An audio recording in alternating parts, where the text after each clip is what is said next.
ዘፍጥረት ምዕራፍ 47 ዮሴፍም ወደ ፈርዖን ሄዶ አባቴና ወንድሞቼ በጎቻቸውን፣ ፍየሎቻቸውን እንዲሁም ያላቸውን ሁሉ ይዘው ከከነዓን አገር መጥተው በጌዜም ሰፍረዋል አለው። ከወንድሞቹ መካከል 5ቱ መርጦ ፈርዖን ፊት አቀረባቸው። ፈርዖን የዮሴፍን ወንድሞች ስራችሁ ምንድነው ሲል ጠየቃቸው። እነርሱም ፈርዖንን እኛ አገልጋዮች ልክ እንደ አባቶቻችን ከብት አርቢዎች ነን አሉት። ደግሞም በከነዓን ምድር ራቡ እጅግ የጸና በመሆኑ በጎችና ፍየሎች የሚሰማሩበት በማጣታቸው ለጊዜው እዚህ ለመኖር መጥተናል። አሁንም ባሮችህ በጌሴም ምድር እንድንኖር እንድትፈቅድልን እንለምንሃለን አሉት። ፈርዖንም ዮሴፍን እንዲህ አለው፣ አባትህና ወንድሞችህ ወደ አንተ መጥተዋል። የግብፅ ምድር እንደሆነ በእጅህ ነው። አባትህንና ወንድሞችህን ምርጥ በሆነ ምድር አስፍራቸው፣ በጌሴም ይኑሩ። ከመካከላቸው ልዩ ችሎታ ያላቸው መኖራቸውን የምታውቅ ከሆነ የከብቶቼ ኃላፊዎች አድርጋቸው። ከዚህ በኋላ ዮሴፍ አባቱን ያዕቆብን ቤተ መንግሥት አግብቶ በፈርዖን ፊት አቀረበው። ያዕቆብ ፈርዖንን ከመረቀው በኋላ ፈርዖን ለመሆኑ ዕድሜ ምን ያህል ነው ሲል ያዕቆብን ጠየቀው። ያዕቆብም ለፈርዖን በምድር ላይ በእንግድነት ያሳለፍኩት ዘመን 130 ዓመት ነው። ይህም አባቶቼ በእንግድነት ከኖሩበት ዘመን ጋር ሲነጻጸር አጭር ነው፣ ችግር የበዛበትም ነበረ ሲል መለሰለት። ከዚያም ያዕቆብ ፈርዖንን መርቆ ተሰናብቶ ወጣ። ዮሴፍም አባቱንና ወንድሞቹን በግብፅ እንዲኖሩ አደረገ። ፈርዖን በሰጠው ትእዛዝ መሠረት ምርጥ ከሆነው ምድር ራምሴን በርስትነት ሰጣቸው። ዮሴፍም ለአባቱ ለወንድሞቹና ለመላው የአባቱ ቤተሰቦች በልጆቻቸው ቁጥር ልክ ቀለብ እንዲሰፈርላቸው አደረገ። በመላው ምድር እህል ባለመኖሩ ራቡ እየጸና ሄደ። ከዚህም የተነሳም ግብፅና ከነዓን በረዓብ እጅግ ተጎዱ። ዮሴፍ የግብፅና የከነዓን ሰዎች እህል በመሸመት የከፈሉትን ገንዘብ ሁሉ ሰብስቦ ወደ ፈርዖን ቤተ መንግሥት አስገባ። የግብፅና የከነዓን ሕዝቦች ገንዘባቸው ባለቀ ጊዜ ግብፃውያን ሁሉ ወደ ዮሴፍ ቀርበው የምንበላው እህል ስጠን፣ ገንዘባችን አልቆብናል፣ ዓይን እያየ እንዴት በረሃብ እንለቅ አሉት። ዮሴፍም ከብቶቻችሁን አምጡ፣ ገንዘባችሁ ካለቀ በከብቶቻችሁ ለውጥ እህል እሰጣችኋለሁ አለ። ስለዚህ ከብቶቻቸውን ወደ ዮሴፍ አመጡ። እርሱም በፈረሶቻቸው፣ በበጎቻቸው፣ በፍየሎቻቸው፣ በከብቶቻቸውና በአህዮቻቸው ለውጥ እህል ሰጣቸው። በከብቶቻቸው ልዋጭ ባገኙት ምግብ የዚያን ዓመት ረሃብ እንዲወጡት አደረገ።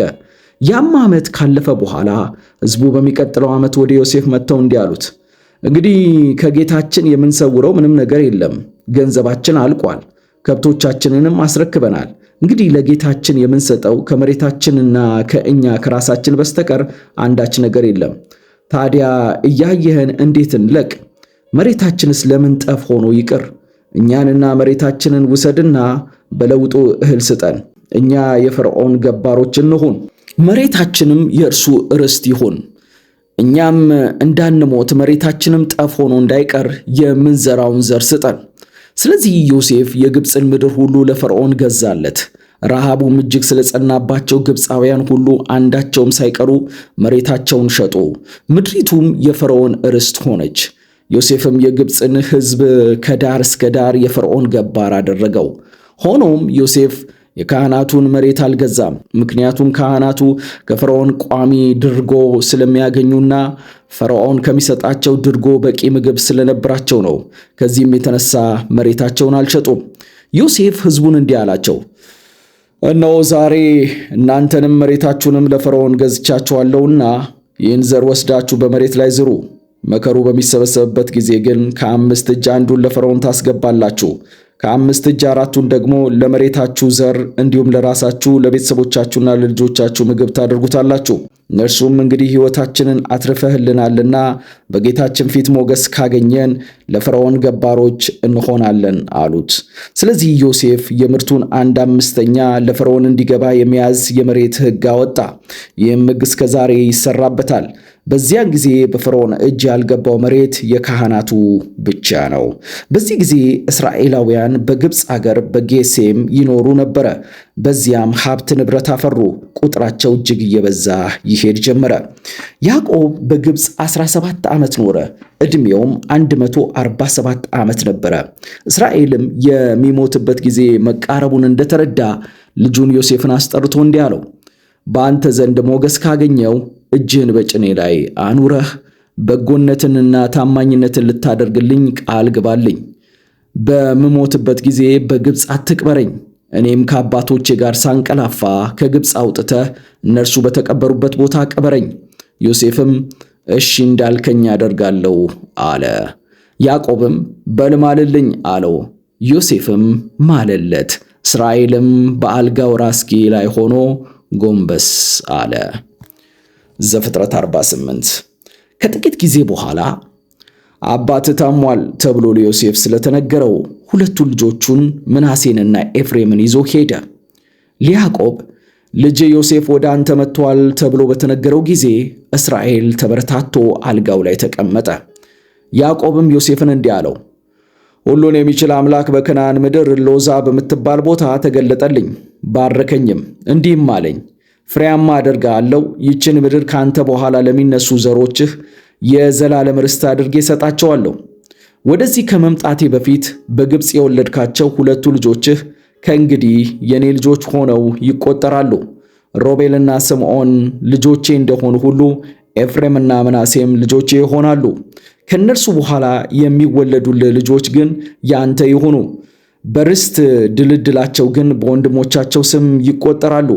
ከሰሜን ምዕራብ ሜሶጶጣሚያ መልስ ኤፍራታ ለመድረስ ጥቂት ሲቀረኝ እናትህ ራሔል በከነዓን ምድር ሞታብኝ አዘንኩ። እኔም ወደ ኤፍራታ ማለትም ወደ ቤተልሔም በሚወስደው መንገድ ዳር ቀበርኳት። እስራኤልም የዮሴፍን ልጆች ባየ ጊዜ እነዚህ እነማን ናቸው ሲል ጠየቀ። ዮሴፍም እነዚህ እግዚአብሔር የሰጠኝ ልጆች ናቸው ብሎ ለአባቱ መለሰለት። እስራኤልም አቅርባቸውና ለመርቃቸው አለ። በዚህን ጊዜ እስራኤል ዓይኖቹ በእርጅና ምክንያት በመድከማቸው አጥርቶ ማየት ይሳነው ነበረ። ስለዚህ ዮሴፍ ልጆቹን አባቱ ዘንድ አቀረባቸው። አባቱም ስሞ አቀፋቸው። እስራኤልም ዮሴፍን ዓይንህን እንደገና ያለው ብዬ አላሰብኩም ነበረ፣ እግዚአብሔር ግን ልጆችህን ጭምር ለማየት አበቃኝ አለው። ዮሴፍ ልጆቹን ከእስራኤል ጉልበት ፈቀቅ በማድረግ አጎንብሶ በግንባሩ መሬት ላይ ተደፋ። ከዚያም ዮሴፍ ሁለቱን ልጆቹን ይዞ ኤፍሬምን ከራሱ በስተቀኝ ከእስራኤል በስተግራ፣ ምናሴን ደግሞ ከራሱ በስተግራ ከእስራኤል በስተቀኝ በኩል አቀረባቸው። እስራኤል ግን ቀኝ እጁን በታናሹ በኤፍሬም ራስ ላይ አኖረ፣ ግራ እጁንም በቀኝ እጁ ላይ አስተላልፎ በበኩሩ በምናሴ ራስ ላይ አኖረ። ከዚህ በኋላ ዮሴፍን ባረከ፣ እንዲህም አለው፣ አባቶቼ አብርሃምና ይስሐቅ በፊቱ የተመላለሱለት እግዚአብሔር ለእኔም እስከ ዛሬ ድረስ በዘመኔ ሁሉ እረኛ የሆነኝ አምላክ ከጉዳት ሁሉ የታደገኝ መልአክ እርሱ እነዚህን ልጆች ይባርክ። እነርሱም በስሜ በአባቶቼ በአብርሃምና በይስሐቅ ስም ይጠሩ፣ በምድር ላይ እጅግ ይብዙ። ዮሴፍ አባቱ ቀኝ እጁን በኤፍሬም ራስ ላይ ማድረጉን ሲያይ ተከፋ። ከኤፍሬም ራስ ላይ አንስቶ በምናሴ ራስ ላይ ለማኖር የአባቱን እጅ ያዘ። ዮሴፍም አባቴ ሆይ እንዲህ አይደለም፣ በኩሩ ይሄኛው ስለሆነ ቀኝ እጅህን እርሱ ራስ ላይ አድርግ አለው። አባቱ ግን አውቃለሁ ልጄ አውቃለሁ፣ እርሱም እኮ ሕዝብ ይሆናል ታላቅም ይሆናል። ይሁን እንጂ ታናሽ ወንድሙ ከእርሱ ይበልጣል፣ ዘሮቹም ታላቅ ሕዝቦች ይሆናሉ ብሎ እምቢ አለው። በዚያን ዕለት ባረካቸው፣ እንዲህም አላቸው፣ በአንተ ስም እስራኤል እንዲህ ብሎ ይመርቃል፣ እግዚአብሔር እንደ ኤፍሬምና እንደ ምናሴ ያደርጋችሁ። በዚህም ሁኔታ ኤፍሬምን ከምናሴ አስቀደመው። ከዚህ በኋላ እስራኤል ዮሴፍን እንዲህ አለው፣ እኔ የምሞትበት ጊዜ ተቃርቧል፣ ነገር ግን እግዚአብሔር ከእናንተ ጋር ይሆናል፣ ወደ አባቶቻችሁ ምድር መልሶ ያገባቸዋል። እነሆ በሰይፌና በቀስቴ ከአሞራውያን እጅ የወሰድኳት አምባ ከወንድሞች ድርሻ አብልጬ ላንተ ሰጥቼሃለሁ። ዘፍጥረት ምዕራፍ 49።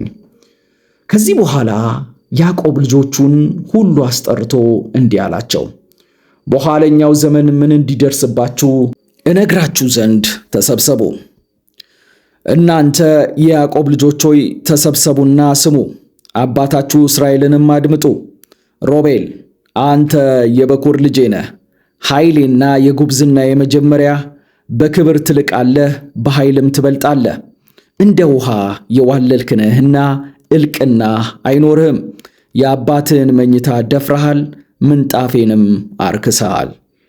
ስምዖንና ሌዊ ወንድማማቾች፣ ሰይፎቻቸው በአመፅ መሳሪያዎች ናቸው። ወደ ሸንጓቸው አልግባ፣ ጉባኤያቸው ውስጥ አልገኝ። በቁጣ ተነሳስተው ሰዎችን ገለዋል። የበሬዎችን ቋንጃ እንዳሻቸው ቆራርጠዋል። እጅግ አስፈሪ የሆነ ቁጣቸው፣ ጭከና የተሞላ ንዴታቸውም የተረገመ ይሆን። በያዕቆብ እበትናቸዋለሁ፣ በመላው እስራኤልም አሰራጫቸዋለሁ። ይሁዳ ወንድሞች ይወድሱሃል፣ እጅህም የጠላቶችህን አንገት አንቆ ይይዛል። የአባትህ ልጆች በፊትህ ተደፍተው ይሰግዱልሃል። አንተ የአንበሳ ደቦል ይሁዳ፣ ከአደንህ የምትመለስ ልጄ፣ እንደ አንበሳ ያደፍጣል፣ በምድርም ላይ ይተኛል፣ እንደ እንስትም አንበሳ ያደባል። ታዲያ ማን ሊቀሰቅሰው ይደፍራል? በትረ መንግሥት ከይሁዳ እጅ አይወጣም፣ የገዢነት ምርኩዝም ከእግሮቹ መካከል። ገዢነት የሚገባው እስኪመጣ ድረስ ሕዝቦች ሁሉ ይታዘዙለታል። አህያውን በወይን ግንድ ውርንጫውንም በምርጡ የወይን ሐረግ ቅርንጫፍ ላይ ያስራል። ልብሱን በወይን ጠጅ መጎናጸፊያውንም በወይን ጭማቂ ያጥባል። ዓይኖቹ ከወይን ጠጅ የቀሉ ጥርሶቹ ከወተት ይልቅ የነጡ ይሆናሉ።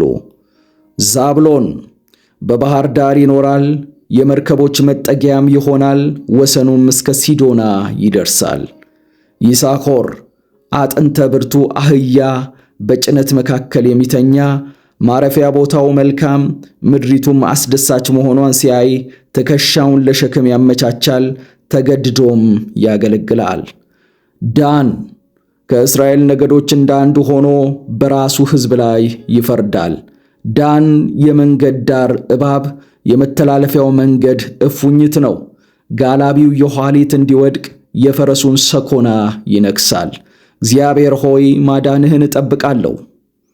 ጋድን ወራሪዎች አደጋ ይጥሉበታል፣ እርሱ ግን ዱካቸውን ተከታትሎ ብድሩን ይመልሳል። አሴር ማዕደ ሰፊ ይሆናል፣ ለነገሥታትም የሚስማማ ምግብ ያቀርባል። ንፍታሌም ነፃ እንደተለቀቀች የሚያማምሩ ግልገሎች እንደምትወልድ ሚዳቋ ነው። ዮሴፍ ፍሬያማ የወይን ተክል በምንጭ ዳር የተተከለ ወይን ነው። ሐረጎቹ ቅጥርን ያለብሳሉ። ቀስተኞች በጭቃኔ አጠቁት፣ በጥላቻም ነደፉት። ነገር ግን በያዕቆብ ኃያል አምላክ ክንድ እረኛ በሆነው በእስራኤል ዓለት ቀስቱ ጸና፣ ጠንካራ ክንዱም ቀለጠፈ። አንተን በሚረዳህ በአባትህ አምላክ በሚባርክህ ሁሉም ማድረግ በሚችል አምላክ ከላይ ከሰማይ በሚገኝ ረድኤት ከምድር ጥልቅ በሚገኝ በረከት ከማኅፀንና ከጡት በሚገኝ ምርቃት ይባርክሃል። ከጥንት ተራሮች በረከት ከዘላለም ኮረብቶች ምርቃት ይልቅ የአባትህ በረከት ይበልጣል። ይህ ሁሉ በዮሴፍ ራስ ላይ ይውረድ፣ በወንድሞቹ መካከል አለቃ በሆነው ግንባር ላይ ይረፍ። ብንያም ነጣቂ ተኩላ ነው። ያደነውን ማለዳ ይበላል፣ የማረከውን ማታ ይከፋፈላል። እነዚህ ሁሉ 12ቱ የእስራኤል ነገዶች ናቸው። ይህም እያንዳንዳቸው ተገቢ በሆነው በረከት አባታቸው ሲባርካቸው የተናገረው ቃል ነው። ከዚህ በኋላ ያዕቆብ እንዲህ ሲል አዘዛቸው፣ እነሆ ወደ ወገኖቼ የምሰበሰብበት ጊዜ ደርሷል። በኬጣዊው በኤፍሮን እርሻ ውስጥ ባለችው ዋሻ ከአባቶቼ ዘንድ ቅበሩኝ። ይህ በከነዓን ምድር በመምሬ አጠገብ በማክፌላ እርሻ ውስጥ ያለው ዋሻ የመቃብር ቦታ እንዲሆን አብርሃም ከቄጣዊው ኤፍሮን ላይ ከነ እርሻ ቦታው የገዛው ነው። በዚያ አብርሃምና ሚስቱ ሳራ ተቀብረዋል። በዚያ ይስሐቅና ሚስቱ ርብቃ ተቀብረዋል። እኔም ሊያን የቀበርኳት እዚያ ነው። እርሻውና ዋሻው የተገዙት ከኬጣውያን ላይ ነው። ያዕቆብም እነዚህን ቃላት ለልጆቹ ተናግሮ እንዳበቃ እግሮቹን በአልጋው ላይ ሰብስቦ የመጨረሻውን ትንፋሽ ተነፈሰ፣ ወደ ወገኖቹም ተሰበሰበ። ዘፍጥረት ምዕራፍ 50።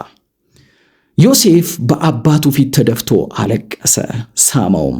ከዚያም የአባቱ የእስራኤል ሬሳ እንዳይፈርስ ባለመድኃኒት የሆኑ አገልጋዮች በመድኃኒት እንዲቀቡት አዘዘ።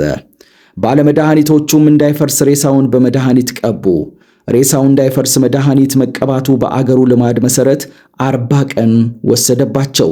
ግብፃውያንም 70 ቀን አለቀሱለት። የሐዘኑ ጊዜ እንዳበቃ ዮሴፍ የፈርዖንን ቤተሰቦች እንዲህ አላቸው፣ በፊታችሁ ሞገስ አግኝቼ ከሆነ ለፈርዖን እንዲህ ብላችሁ ንገሩልኝ፣ የምሞትበት ጊዜ ስለተቃረበ በከነዓን ምድር ራሴ ቆፍሬ ባዘጋጀሁት መቃብር እንድትቀብረኝ ሲል አባቴ አስምሎኛል። ስለዚህ ወደዚያ ሄጄ አባቴን ልቅበር፣ ከዚያም እመለሳለሁ። ፈርዖንም ባስማለ መሠረት ሄደህ አባትህን ቅበር አለው። ከዚያም ዮሴፍ አባቱን ለመቅበር ወጣ። የፈርዖን ሹማምንት በሙሉ፣ የቤተ መንግሥቱ ከፍተኛ ባለሥልጣኖች እንዲሁም የግብፅ ከፍተኛ ባለሥልጣኖች ሁሉ ተከተሉት። እንደዚሁም የዮሴፍ ቤተሰቦች፣ ወንድሞቹና ሌሎችም የአባቱ ቤተሰቦች በሙሉ አብረውት ሄዱ። በጌሤም የቀሩት ሕፃናት ልጆቻቸው የበግ የፍየልና የከብት መንጋዎቻቸው ብቻ ነበሩ። እንዲሁም ሰረገሎችና ፈረሰኞች አብረውት ወጡ። አጀቡም እጅግ ብዙ ነበረ። እነርሱም በዮርዳኖስ ማዶ ካለው አጣድ ከተባለው አውድማ ሲደርሱ ድምፃቸውን ከፍ በማድረግ ምርር ብለው አለቀሱ። ዮሴፍም በዚያ ለአባቱ 7 ቀን ለቅሶ ተቀመጠ። በዚያ የሚኖሩ ከነዓናውያን በአጣድ አውድማ የተደረገውን ለቅሶ ባዩ ጊዜ ይሄ ለግብፃውያን መራር ለቅሷቸው ነው አሉ። በዮርዳኖስ አጠገብ ያለው የዚያ ቦታ ስም አቤል ምጽራይም ተብሎ መጠራቱም ከዚህ የተነሳ ነበረ። የያዕቆብ ልጆች አባታቸው እንዳዘዛቸው አደረጉ። አስክሬኑን ወደ ከነዓን ምድር ወስደው አብርሃም ከቄጣዊው ከኤፍሮን ላይ ከነ እርሻው በገዛው በመምሬ አጠገብ በማክፌላ እርሻ በሚገኘው ዋሻ ውስጥ ቀበሩት። ዮሴፍ አባቱን ከቀበረ በኋላ ከወንድሞቹና ለአባቱ ቀብር አብረውት ሄደው ከነበሩት ሁሉ ጋር ወደ ግብፅ ተመለሰ። የዮሴፍ ወንድሞች ከአባታቸው ሞት በኋላ ከፈጸምንበት በደል የተነሳ ዮሴፍ ቂም ይዞ ቢበቀለን ምን እናደርጋለን ተባባሉ። ስለዚህም እንዲህ የሚል መልእክት ወደ ዮሴፍ ላኩ። አባት ከመሞቱ በፊት እንዲህ የሚል ትእዛዝ አስተላልፎ ነበረ ለዮሴፍ፣ ወንድሞች በአንተ ላይ የፈጸሙትን ኃጢአትና ክፉ በደል ይቅር በላቸው ብላችሁ ንገሩት። አሁንም የእኛን የአባትህን አምላክ አገልጋዮች ኃጢአት ይቅር በለን። መልእክታቸው ሲደርስ ዮሴፍ አለቀሰ። ከዚያም ወንድሞቹ መጡና በፊቱ ተደፍተው እኛ ያንተ ባሮች ነን አሉት። ዮሴፍ ግን እንዲህ አላቸው፣ አትፍሩ፣ እኔን በእግዚአብሔር ቦታ ማን አስቀመጠኝ? እናንተ እኔን ለመጉዳት አስባችሁ አድርጋችሁት ነበረ። እግዚአብሔር ግን ዛሬ እንደሚታየው ሁሉ የብዙዎችን ሕይወት ለማዳን ለበጎ ነገር አዋለው። አሁንም ቢሆን አትፍሩ፣ ለእናንተና ለልጆቻችሁ የሚያስፈልጋችሁን ሁሉ አደርግላችኋለሁ በማለት አረጋግጦ በደግ ቃል አናገራቸው። ዮሴፍ ከአባቱ ቤተሰቦች ጋር በግብፅ ተቀመጠ። 110 ዓመትም ኖረ። የኤፍሬምንም የልጅ ልጆች እስከ 3 ትውልድ ድረስ አየ። የምናሴ ልጅ ማኪር የወለደችው ልጆች በዮሴፍ ጭን ላይ ተወለዱ። ከዚህ በኋላ ዮሴፍ ወንድሞቹን እነሆ የመሞቻዬ ጊዜ ተቃርቧል፣ እግዚአብሔርም በረድኤት ይጎበኛችሁና ከዚህ አገር ያወጣችኋል፣ ለአባቶቻችን ለአብርሃም ለይስሐቅና ለያዕቆብ በመሐላ ተስፋ ወደ ሰጣቸው ምድር ያገባችኋል አላቸው። ዮሴፍም የእስራኤልን ልጆች እግዚአብሔር በረድኤቱ ያስባችኋል፣ በዚያን ጊዜ አጽሜን ከዚህ አገር ይዛችሁ እንድትወጡ ሲል አስማላቸው። ዮሴፍም በ110 ዓመቱ ሞተ። ሬሳው እንዳይፈርስ በአገሩ ደንብ በመድኃኒት ከደረቀ በኋላ ሳጥን ውስጥ አስገብተው በግብፅ ምድር አስቀመጡት።